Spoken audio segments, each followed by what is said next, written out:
الحمد للہ رب العالمین والصلاة والسلام علی خاتم النبیین اما بعد فاعوذ باللہ من الشیطان الرجیم بسم اللہ الرحمن الرحیم الصلاة والسلام علیک یا رسول اللہ وعلی آلک واصحابک یا حبیب اللہ الصلاة والسلام علیک یا نبی اللہ وعلی آلک واصحابک یا نور اللہ۔ حضرت حذیفہ رضی اللہ تعالی عنہ جو صحابی رسول ہیں، آپ کو رسول اکرم صلی اللہ علیہ وسلم کے رازدار بھی کہا جاتا ہے۔ آپ فرماتے ہیں رسول ذیشان مکی مدنی سلطان صلی اللہ علیہ وسلم پر درود پاک پڑھنا ایسا بابرکت عمل ہے کہ اس کی برکتیں درود پڑھنے والے کو بھی ملتی ہیں، پھر اس کی اولاد کو بھی ملتی ہیں، اور اس کی اولاد یعنی پوتوں اور نواسوں تک بھی پہنچتی ہیں۔ سبحان اللہ، کیسی عظیم برکتیں ہیں۔ تقریباً دنیا میں ہر والد کو اپنی اولاد کی فکر ہوتی ہے۔ سب چاہتے ہیں کہ میرے بعد میری اولاد کو پریشانی نہ ہو۔ لوگ جائیدادیں بناتے، بینک بیلنس بناتے ہیں، دن رات محنت کر کے پیسہ جمع کرتے ہیں۔ کیوں؟ اپنی اولاد کے روشن مستقبل کے لیے۔ بہت اچھی بات ہے، اپنی اولاد کی فکر کرنی چاہیے، مگر اپنی محنتوں میں ایک محنت کا مزید اضافہ کیجیے۔ اگر ہم اپنے بچوں کی حفاظت چاہتے ہیں، ہم اپنے بچوں کی خوشحالی چاہتے ہیں، ہم چاہتے ہیں کہ ہماری اولاد کو برکت ملے، ان کو فائدہ حاصل ہو، تو اس کے لیے درود پاک پڑھنے کی عادت بنائیے۔ یہ بہترین وراثت ہے۔ اللہ پاک ہم سب کو کثرت سے درود شریف پڑھنے کی توفیق عطا فرمائے، اور اس کی برکت سے ہماری آنے والی نسلوں کی حفاظت فرمائے۔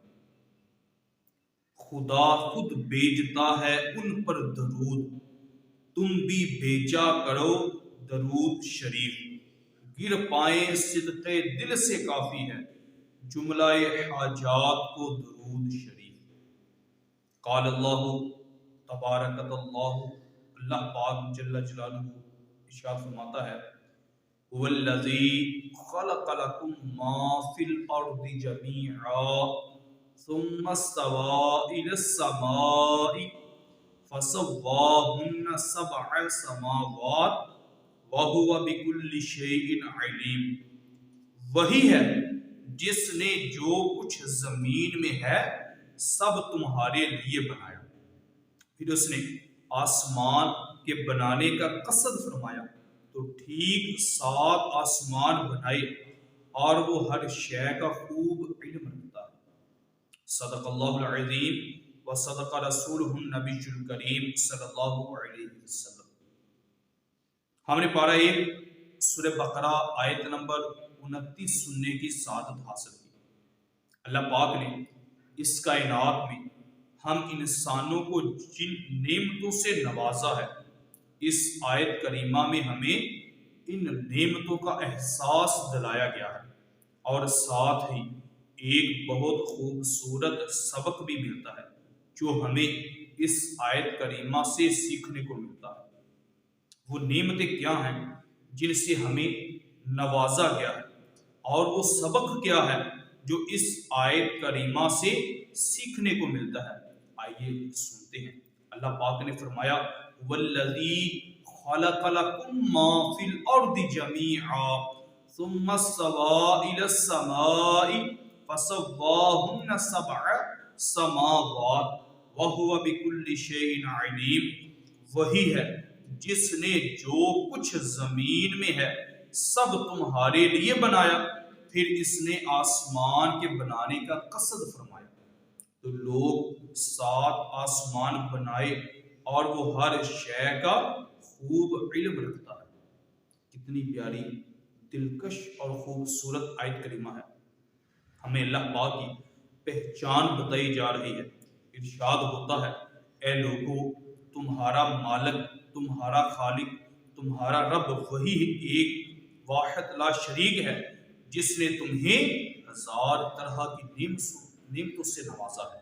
اس نے یہ زمین بنائی تمہارے لیے، زمین میں لاکھوں قسم کی نعمتیں رکھی تمہارے لیے، زمین کے سینے میں 1000 طرح کے معدنیات مثلا لوہا، تیل، گیس وغیرہ رکھے تمہارے لیے، پھر صرف و صرف زمین ہی ہو یہ کافی نہیں، لہٰذا اس نے آسمان بھی بنائے، وہ بھی تمہارے لیے، پھر آسمان بھی ایک نہیں 7 بنائے تمہارے لیے، بالکل ٹھیک ٹھاک بنائے۔ آسمان بنانے میں کوئی کمی نہیں رکھی۔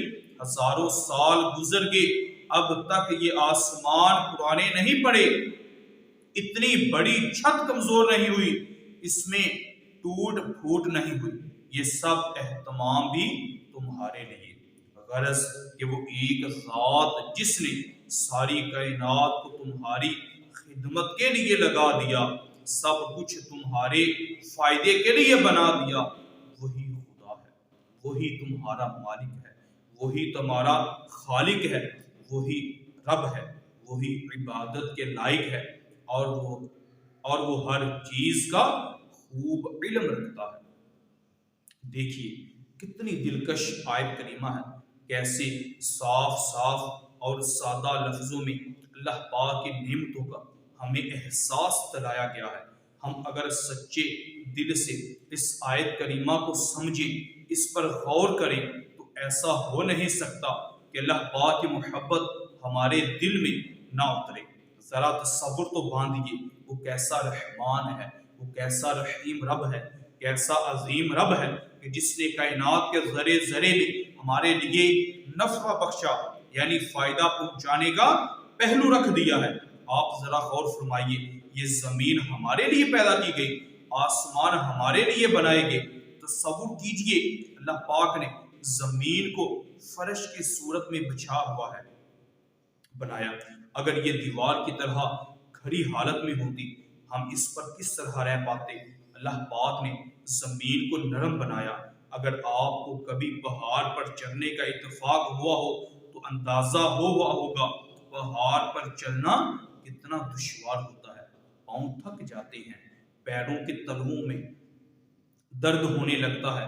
قربان چاہیے، اللہ پاک نے زمین کو پہاڑ کی طرح سخت نہیں بنایا بلکہ نرم رکھا ہے تاکہ ہم اس پر آسانی سے چل سکیں۔ اللہ پاک نے اس زمین کو ماں کی طرح بنایا، اس میں پرورش کی صلاحیت رکھی گئی ہے۔ ہم زمین میں ایک چھوٹا سا بیج ڈالتے ہیں، زمین اسے اپنے اندر لے کر اسے پالتی ہے، اپنے اندر سے اسے خوراک دیتی ہے، پھر اسی چھوٹے سے بیج سے ہمارا بڑا سا درخت بنا کر ہمیں دے دیتی ہے۔ اللہ پاک فرماتا ہے وَآتَيْنَا فِيهَا مِن كُلِّ شَيْءٍ مَوْزُونٍ، اور ہم نے اس چیز میں ہر چیز ایک معین اندازے سے اگائی۔ پھر اس زمین میں 1000 طرح کی معدنیات بھی رکھی گئی ہیں جن سے ہم فائدہ اٹھاتے ہیں۔ سوئی گیس کتنی بڑی سہولت ہے، یہ ہمیں زمین سے ملتی ہے۔ پیٹرول کتنی بڑی نعمت ہے، زمین سے ملتی ہے۔ اس طرح اور بہت ساری نعمتیں، مثلا نمک، سونا، تانبا، لوہا، چونا، جپسم، کوئلہ وغیرہ، یہ سب معدنیات ہمیں زمین ہی سے ملتی ہیں، اور یہ فائدہ کس کو پہنچاتی ہیں؟ ہم انسانوں کو پہنچاتی ہیں۔ اسی طرح اللہ پاک نے جانور پیدا فرمائے، یہ بھی ہمارے فائدے کے لیے ہیں۔ گاؤں دیہاتوں میں عام طور پر یہ منظر دیکھنے کو ملتا ہے، 5، 10، 15، 20 گائیں بھینس ہوتی ہیں، اور ایک چھوٹا سا لڑکا ایک ڈنڈا اٹھائے ان گائیں بھینسوں کو ہانک کر لے جا رہا ہوتا ہے۔ آپ اندازہ کر سکتے ہیں بقرہ عید کے موقع پر ایک گائے کو قابو کرنے کے لیے 10-20 افراد اکٹھے ہوتے ہیں، پھر بھی گائے بعض اوقات قابو میں نہیں آتی، اتنی طاقتور ہوتی ہے، لیکن کیسا کمال ہے، ایک نہیں کئی گائے بھینسوں کو ایک ہی نوجوان ہانک کر لے جا رہا ہوتا ہے۔ یہ تسخیر ہے، اللہ پاک نے یہ جانور ہمارے قابو میں دے دیے ہیں، یہ کتنی بڑی نعمت ہے۔ پھر ان جانوروں سے ہمیں ہزار طرح کے فائدے ملتے ہیں، گوشت اور اس کے ذریعے پروٹین، توانائی، گوشت کے سینکڑوں قسم کے طبی فائدے جانوروں کے ذریعے سے ملتے ہیں، دودھ، دہی، مکھن، پنیر، آئس کریم وغیرہ ساری پروڈکٹس جانوروں کی بدولت ہے۔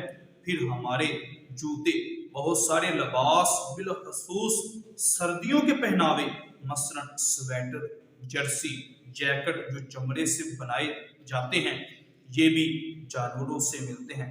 ان جانوروں کے اور کیا فائدے ہیں؟ اللہ تبارک و تعالیٰ قرآن پاک میں ارشاد فرماتا ہے، اور اس نے جانور پیدا کیے، ان میں تمہارے لیے گرم لباس اور بہت سے فائدے ہیں، اور ان سے تم غذا بھی کھاتے ہو، اور تمہارے لیے ان میں زینت ہے جب تم انہیں شام کو واپس لاتے ہو اور جب چرنے کے لیے چھوڑتے ہو، اور وہ جانور تمہارے بوجھ اٹھا کر ایسے شہر تک لے جاتے ہیں جہاں تم اپنی جان کو مشقت میں ڈالے بغیر نہیں پہنچ سکتے۔ بے شک وہ تمہارا رب نہایت مہربان رحم والا ہے، اور اس نے گھوڑے اور خچر اور گدھے پیدا کیے تاکہ تم ان پر سوار ہو، اور یہ تمہارے لیے زینت ہے، اور ابھی مزید ایسی چیزیں پیدا کرے گا جو تم نہیں جانتے۔ اسی طرح پہاڑوں کو دیکھیے، یہ اونچے، کہیں سبز، کہیں برف سے ڈھکے ہوئے، سفید اور دیگر بہت سارے خوبصورت رنگوں کے پہاڑ، انہیں زمین کی منیح فرمایا گیا ہے۔ اللہ پاک فرماتا ہے وَأَلْقَيْنَا فِيهَا رَوَاسِيَ، اور ہم نے اس میں لنگر ڈھال دیے۔ روایت میں ہے جب زمین کو پیدا کیا گیا تو یہ لرز رہی تھی، اس پر ٹھہرا نہیں جا سکتا تھا، پھر اللہ پاک نے اس پر پہاڑ پیدا فرمائے جس سے زمین ٹھہر گئی، اس لیے پہاڑوں کو زمین کی منیح کہا جاتا ہے۔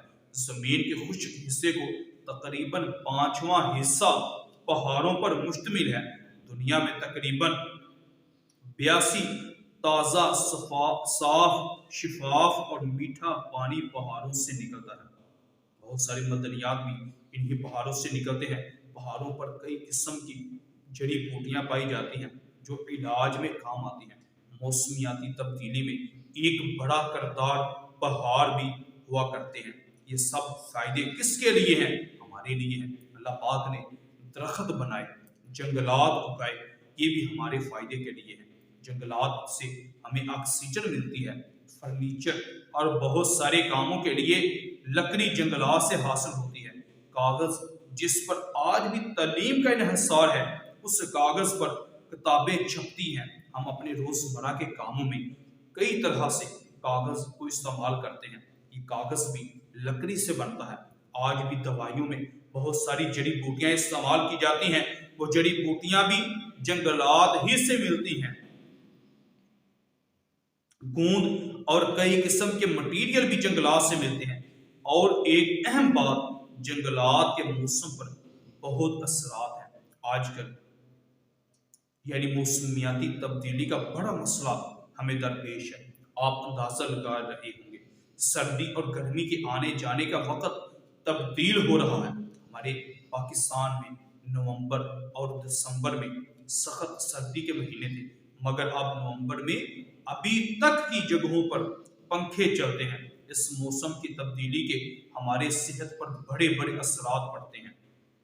مریضوں کی تعداد میں نسبتاً اضافہ ہوا ہے۔ اس کی پوری تبدیلی کا سبب کیا ہے؟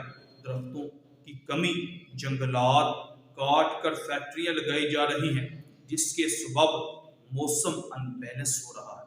یہ جنگلات کے فائدے ہیں، اور یہ کس کے لیے ہیں؟ ہمارے لیے۔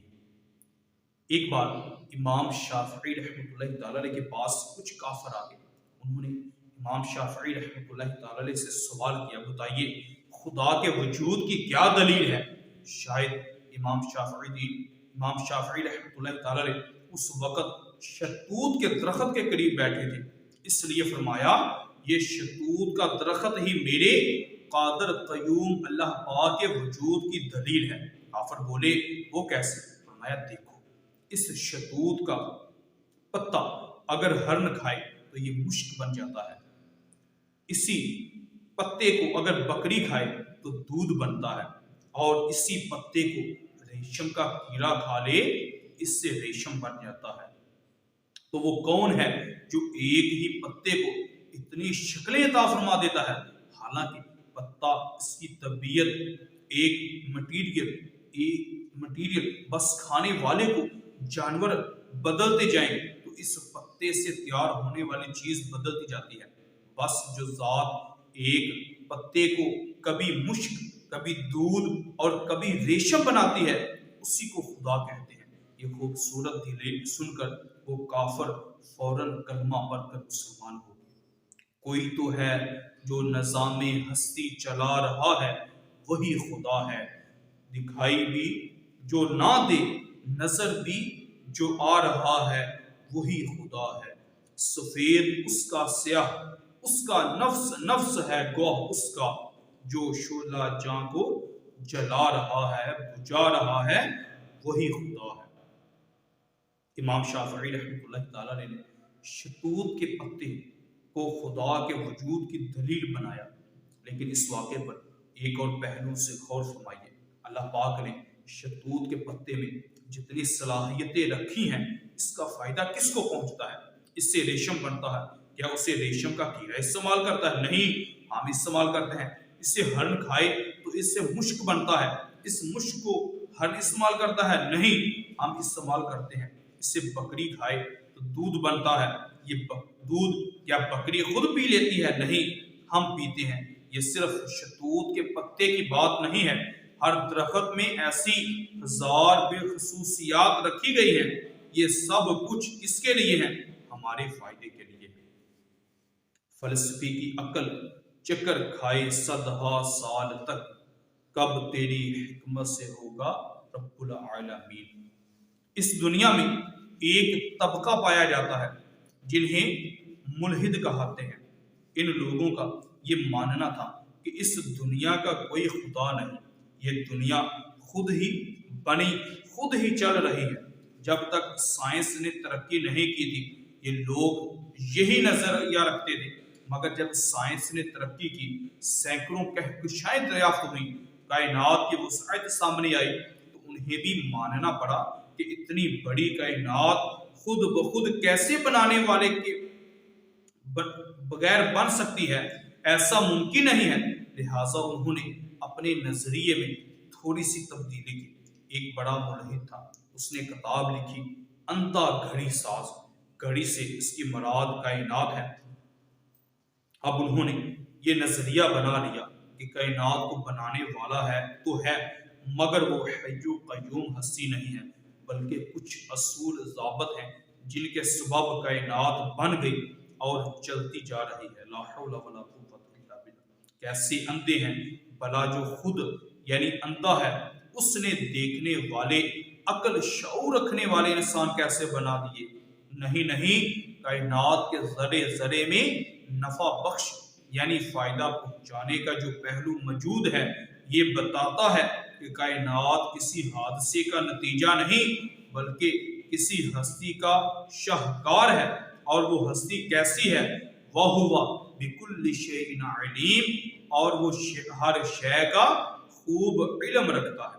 جس نے یہ کائنات بنائی ہے وہ خدائے واحد ہر چیز کا خوب علم رکھنے والا ہے، تبھی تو یہاں کی ہر چیز میں فائدے ہی فائدے رکھے گئے ہیں۔ ایک بڑی خوبصورت بات ہے، قرآن کریم نے جب اس کائنات کے رازوں کو کھولا تو اس میں ایک بڑے پہلو کی طرف ہماری توجہ دلائی۔ ارشاد ہوتا ہے وَمَا خَلَقْنَا السَّمَاوَاتِ وَالْأَرْضَ وَمَا بَيْنَهُمَا إِلَّا بِالْحَقِّ، اور ہم نے آسمان اور زمین اور جو کچھ ان کے درمیان ہے سب حق کے ساتھ بنایا۔ ہر چیز کو حق کے ساتھ پیدا کیا گیا ہے۔ حق کا معنی ہوتا ہے کہ کسی چیز کی جب ضرورت ہو، جتنی مقدار میں ضرورت ہو، جس حساب سے ضرورت ہو، وہ چیز اس طرح پائی جائے۔ مطلب یہ کہ کائنات میں ہر چیز ایک اندازے کے مطابق ہے، جتنی ضرورت تھی، جس وقت ضرورت تھی، جس حساب سے ضرورت تھی، ہر چیز اسی حساب سے موجود ہے۔ میں اس کی ایک سادہ مثال عرض کرتا ہوں۔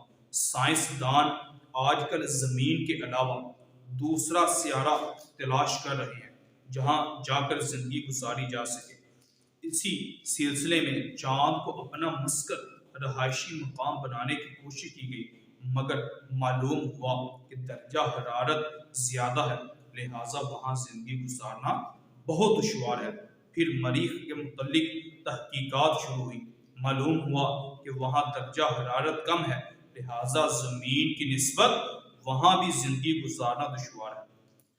زمین ایک ایسا سیارہ ہے جو سورج سے بالکل درست فاصلے پر ہے، نہ یہاں بہت ہی زیادہ ٹھنڈک ہے، نہ بہت ہی زیادہ گرمی ہے، لہٰذا ہم آسانی سے زندگی گزار سکتے ہیں۔